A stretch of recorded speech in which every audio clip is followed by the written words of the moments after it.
Hi all, in this video I am going to test an HTTP API.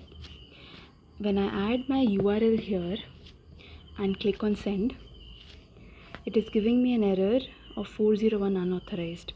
Error says the authorization header is missing. If I go through my headers, we can see the authorization key is not there. To generate this key, we need to give an authorization token. When we give this token, it automatically generates and configures our header. We need to select the bearer token. Now, how to generate this token? We need to go inside token.dev. Token.dev is a platform which generates our JWT string. For an HTTP API, which is a hypertext transfer protocol API specific to that, we need to have a JWT string, which is an authorization token. JWT stands for JSON Web Token. So to generate this, first step is to give an algorithm. We will be taking RS-256.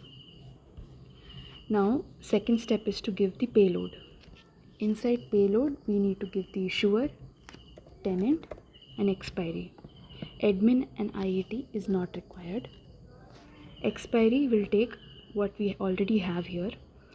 Issuer will be my URL, HTTP URL, which I need to test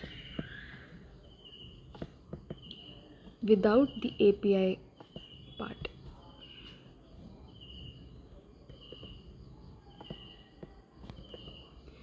Payload is done. Then we need third step is to give the keys, the public key and the private key. I have given my public and private key. This generates a JWT string. We need to check if this verified is green. Once this is green, we are good to copy and paste it in our Postman. So let us take this authorization token and paste it here and click on send. So as we can see, the 403 error is gone.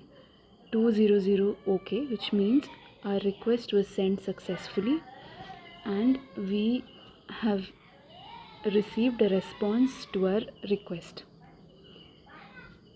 Our response is in the form of JSON file. So this is how we can solve the unauthorized error. One more thing, if we see an invalid token error, that would mean that from among all the details we've given here, payload, JWT string or keys, any one details would be wrong, or either the token would have expired. The expiry taken is as per what we have given here. So that's all for this video. Hope you'd like it. Thank you.